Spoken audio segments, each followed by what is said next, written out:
Elle l'avait méprisé dès le premier regard, sans même lui adresser un mot. Il avait ce look négligé, ce sourire nonchalant, ce genre d'homme qui traîne dans les cafés avec un carnet qu'il ne remplit jamais, ou qui prétend comprendre le monde simplement parce qu'il s'est commandé un ristretto sans trembler. Le genre de mec qui pense que les femmes doivent rire à ses blagues molles ou feindre l'intérêt devant ses grandes idées de roman. Camille n'avait pas le temps pour ça. Elle venait de tout perdre, son poste chez Elancia Consulting, son appartement dans le 11e, et même ses amis, qui avaient subitement disparu une fois que sa carte bleue n'avait plus claqué aussi forte au bar. Alors quand elle l'avait vu, assis au comptoir de ce petit café miteux où elle tuait le temps entre deux lettres de motivation, elle avait roulé des yeux. Littéralement. Et lui, comme un imbécile, avait tenté une approche. « Tu veux que je t'aide à relire ton CV? Je suis très bon pour repérer les fautes. » Elle avait ri. Mais pas gentiment. Plutôt ce genre de rire tranchant qui dit « Tu rêves debout, pauvre mec. » Il portait un pull gris informe, des baskets trouées, et un jean qui criait la pauvreté. Elle avait répondu sèchement « Je préfère éviter les conseils d'un mec qui galère visiblement plus que moi. » Puis elle avait replongé dans son écran, ignorant son regard blessé. 3 jours plus tard, elle se trouvait devant la tour de verre qui abritait le siège de Storix, l'une des start-up tech les plus en vue de Paris. Elle y avait postulé à un poste de chargé de développement stratégique, et contre toute attente, elle avait été convoquée pour un entretien. Elle avait passé 3 jours à réviser, à relire tous les rapports annuels de la boîte, à simuler des entretiens avec elle-même dans le miroir de la salle de bain de sa tante où elle squattait temporairement.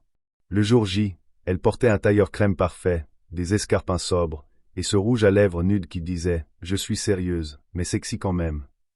On l'avait fait patienter dans une salle de réunion immaculée, avec vue sur la Défense. Et puis la porte s'était ouverte.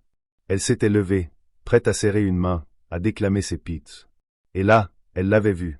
L'homme du café. Le mec au pull gris. Celui qu'elle avait méprisé sans retenue. Il portait une chemise blanche impeccable, et un costume marine sur mesure. Il avait l'air différent. Pas seulement mieux habillé. Il dégageait quelque chose d'autre. Il s'était approché avec un petit sourire énigmatique. « Bonjour Camille. Ravi de vous revoir. Asseyez-vous, je vous en prie. » Le monde s'était effondré sous ses pieds. Elle avait cligné des yeux, cherchant une caméra cachée. Lui, il s'était assis en face, les mains croisées sur la table. « Je me présente officiellement. Antoine Morel, fondateur et CEO de Storix. » Il avait laissé le silence s'installer, jouant avec son pouvoir comme un chat avec une souris. Elle avait dégluti, le rouge lui montant aux joues. Elle se revoyait, hautaine, sarcastique, le méprisant de toutes ses forces, comme si son sort dépendait de cette posture. Et maintenant, elle se retrouvait devant lui, comme une mendiante devant un roi. Il avait repris, d'un ton calme, « J'ai lu votre CV. Impressionnant.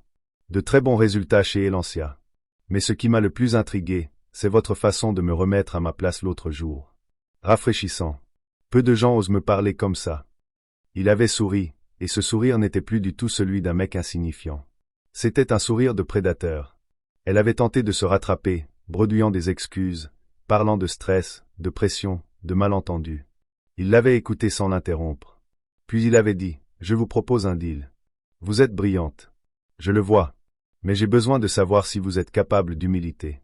Si vous pouvez travailler avec quelqu'un que vous avez méprisé. Et si vous savez reconnaître vos erreurs. » Elle avait acquiescé d'un hochement de tête, honteuse, brûlant de l'intérieur. Il avait posé une feuille devant elle. Une simple feuille A4 avec un contrat. Un poste, un salaire confortable, des missions ambitieuses. Elle avait voulu la signer immédiatement. Mais il avait ajouté, en se levant, « Commencez demain. Café de la place. 8 heures, même table. Même moi. Mais cette fois, vous viendrez sans masque. Vous me direz qui vous êtes.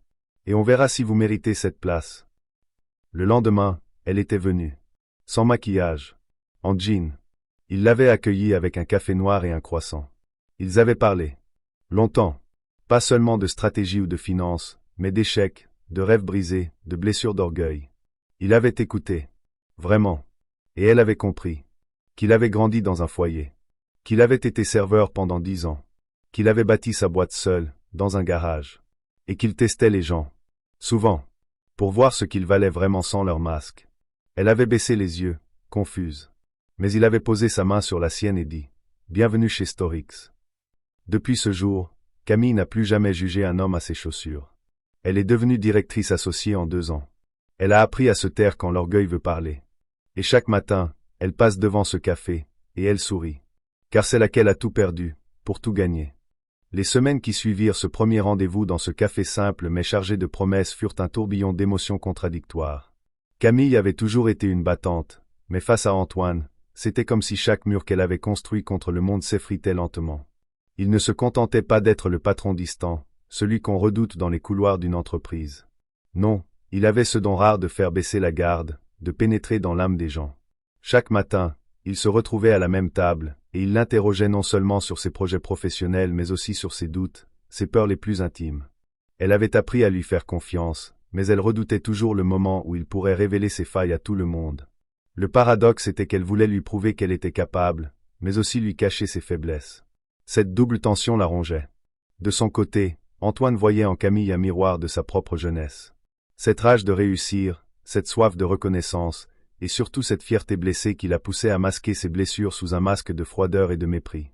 Il respectait cette façade, mais savait qu'elle devait tomber un jour. Une après-midi, alors qu'il travaillait sur une présentation stratégique, Camille fit une erreur dans ses calculs. Une erreur qui aurait pu coûter un contrat important. Elle s'attendait à la colère, à la sanction, mais il posa simplement sa main sur son épaule, la regarda dans les yeux et dit « Ce n'est pas grave. Ce qui compte, c'est comment tu vas réparer ça. » Ce moment fut une révélation. Elle comprit que la vraie force ne venait pas de la perfection, mais de l'humilité et de la résilience.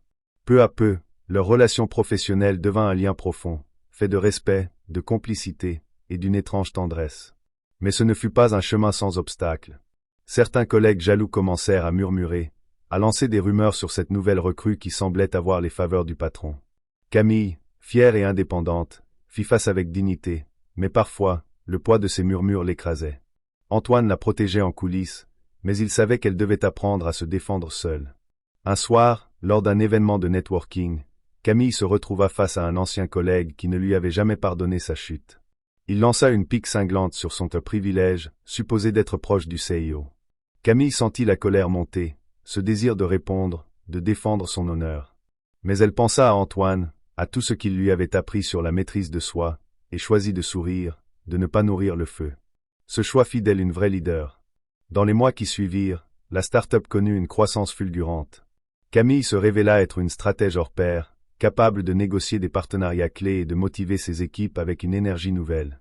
Antoine, quant à lui, prenait un plaisir évident à voir cette jeune femme s'épanouir, se dépasser, devenir celle qu'il avait toujours cru qu'elle pouvait être. Pourtant, dans les nuits où tout le monde dormait, Camille repensait à ce premier jour, à ce mépris si naturel et si destructeur, et à la manière dont la vie pouvait retourner un destin en un clin d'œil. Elle avait appris que le pouvoir pouvait se cacher derrière des apparences trompeuses, que le vrai test d'un être humain n'était pas dans son apparence, mais dans sa capacité à reconnaître ses erreurs, à se relever et à avancer. Cette leçon, elle la porterait toute sa vie. Antoine, lui, comprenait que diriger ne voulait pas dire dominer, mais accompagner, élever. Leur histoire, qui avait commencé dans le dédain, s'était transformée en un partenariat solide, fondé sur la confiance et la sincérité. Et même si parfois, un éclat de leur passé commun les faisait sourire, ils savaient qu'ils étaient prêts à affronter ensemble tous les défis à venir. Car ce qui les unissait n'était pas seulement un contrat, ni même une ambition commune, mais cette révélation puissante que le vrai pouvoir venait toujours du cœur.